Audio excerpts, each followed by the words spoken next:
Deadline's back. Welcome to part 3 of why I'm incredibly bullish on Veve.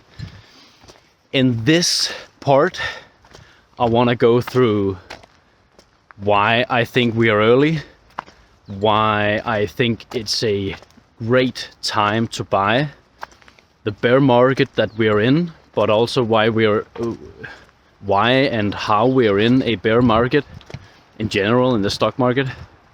I want to go through something very speculative, which is ROI, your return on investment, and end on a more low-key, little bit more less speculative note, a more safe note, which is why this market is still speculative, because it's very dynamic. And what is really important, which is just being safe. You know, it really doesn't matter how much money you make if you in the end lose it all. So let's kick things off with why I am bullish. I am bullish in general on a lot of things. Now we're talking in specific here about Veve, but we're early to everything. We're early to the crypto industry. The further down coin market cap you go to smaller projects, you more or less are, the further down you go, the more early you are, the less people are into these, but also it's more speculative and it's more risky. So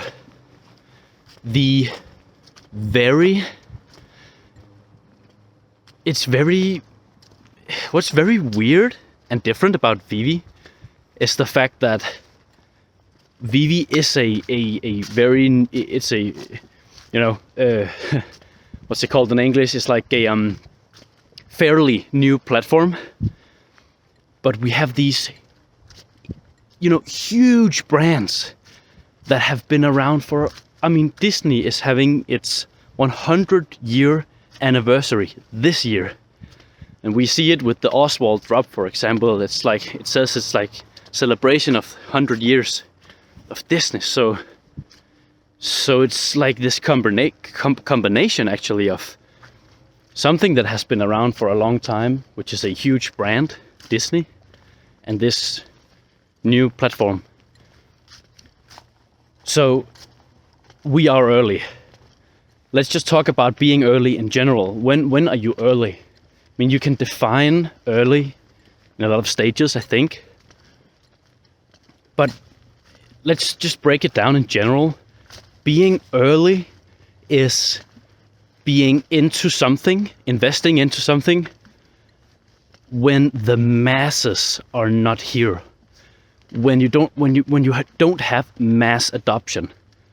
So investing into Apple, for example, back in the 2000s, start of 2000s, and seeing the potential for the iPhone and getting in before everyone had an iPhone, or let's say a smartphone in general.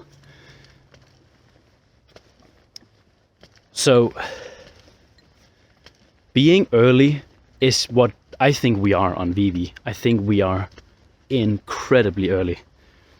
But there's more to it than just Veve. We are early in the crypto industry.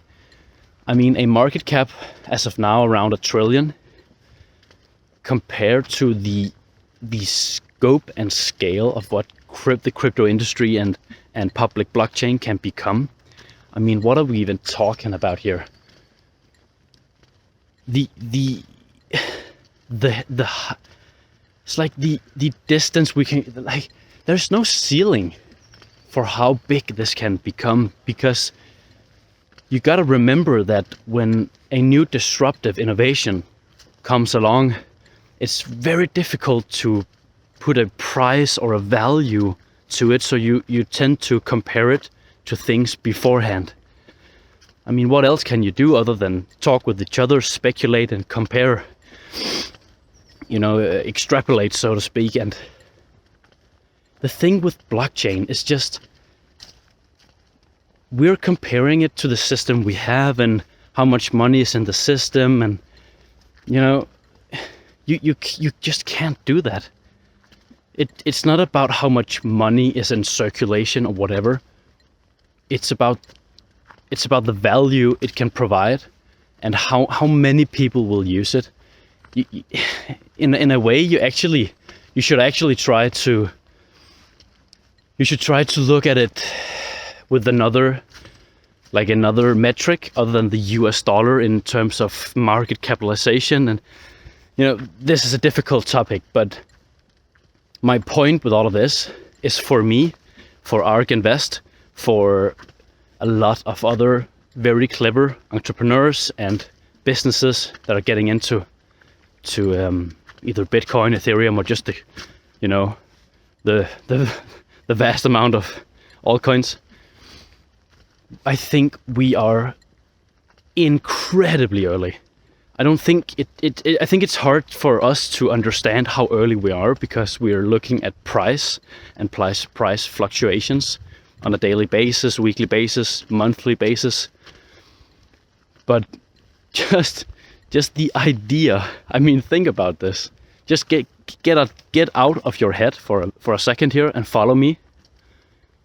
The fact that it's like, what, 13, 14 years ago that Bitcoin was invented, like created, it's mind-blowing. That is mind-blowing. So my point with all of this I'm trying to say is, I think we are so incredibly early, which is also why I'm starting to make some content about this, because I think I have my entire life in front of me making content, maybe even educating about it one day if we get some sort of crypto standard. And I don't think you can educate on crypto yet, because it's just so new, and it's shifting on a almost daily, weekly, monthly basis.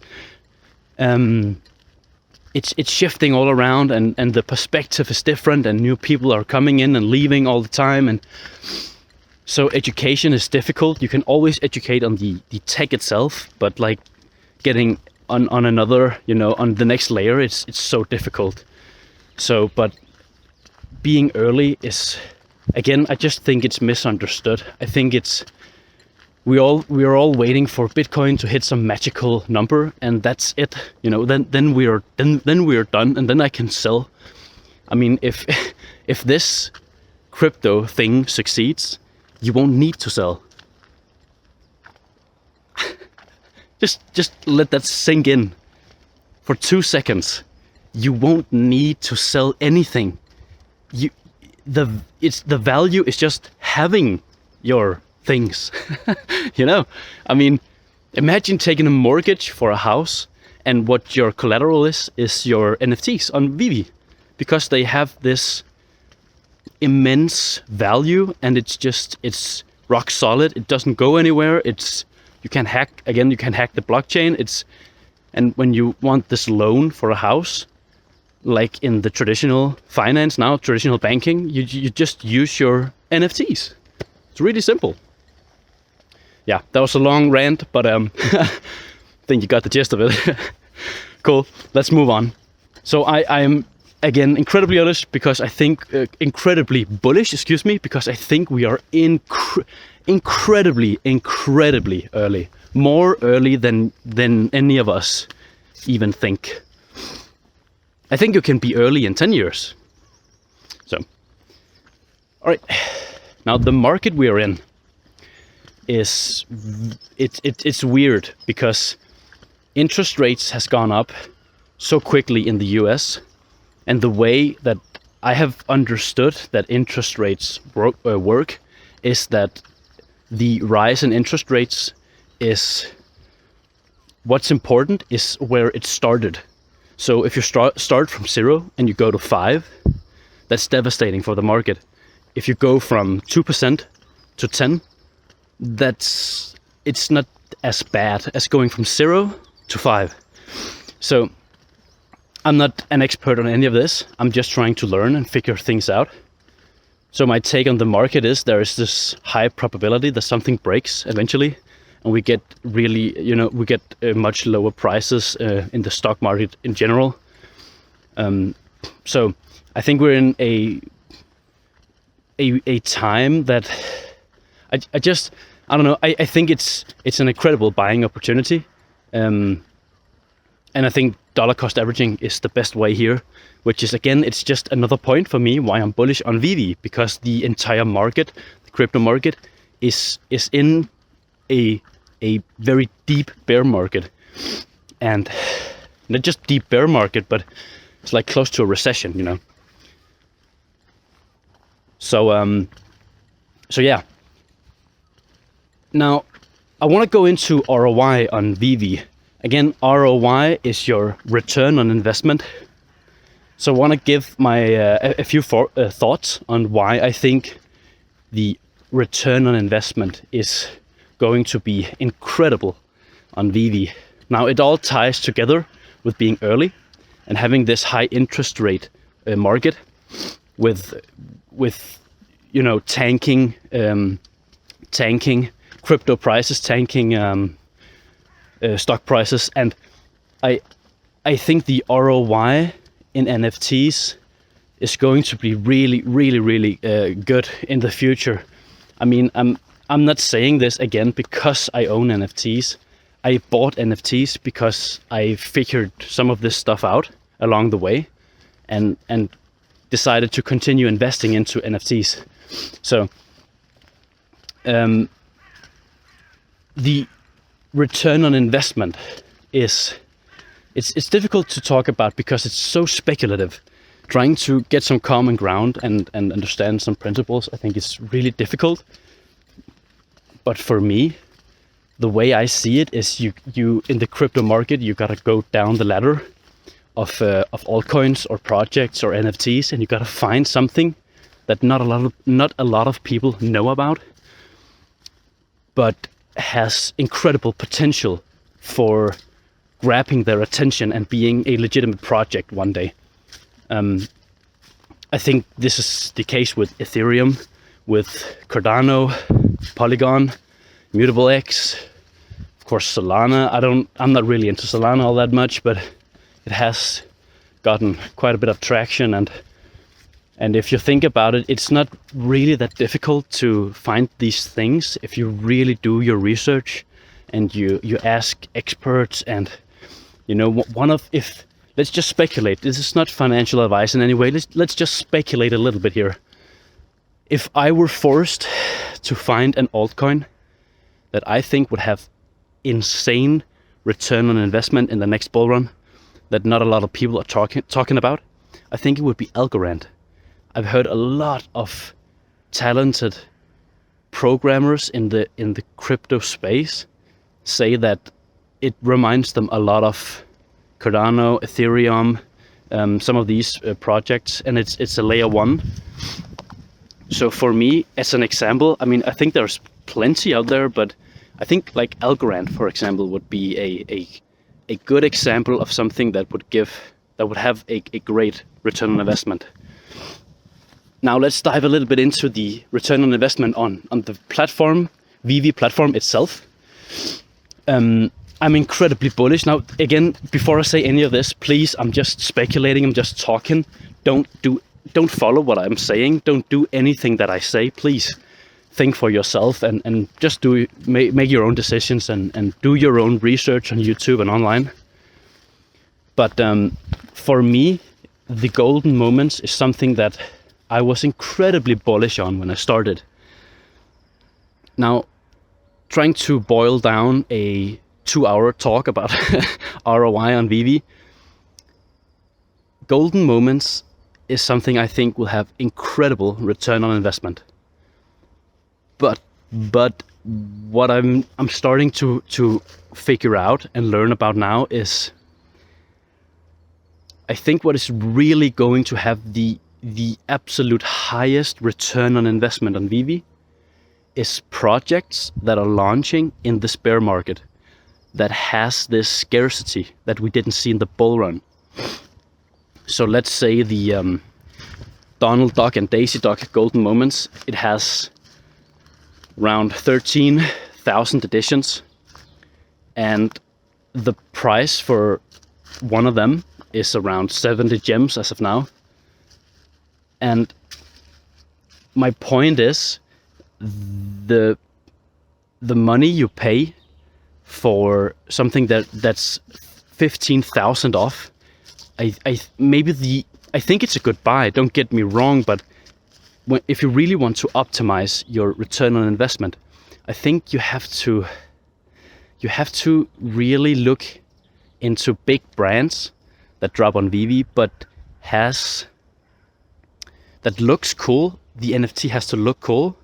You need scarcity, and you need the brand to be immense and have potential for the future. So my point is, I think the biggest drop we have had on Veve when it comes to ROI, I think it might be the Miles Morales, maybe the secret rare or the uncommon or common, but especially the secret rare. It's something that completely flew over my head. I didn't realize that the scarcity, not just that the fact that there's fewer editions, but the fact that it drives. Excuse me, I'm just looking for the words. It drives. It drives the. What's it called? It's like there's more. Let me say it like this: there's more demand for a piece that is scarce. So it's like a double whammy. There's two factors that make it even more valuable: the fact that there's less in principle, and the fact that people like that there is less. If you get my point here.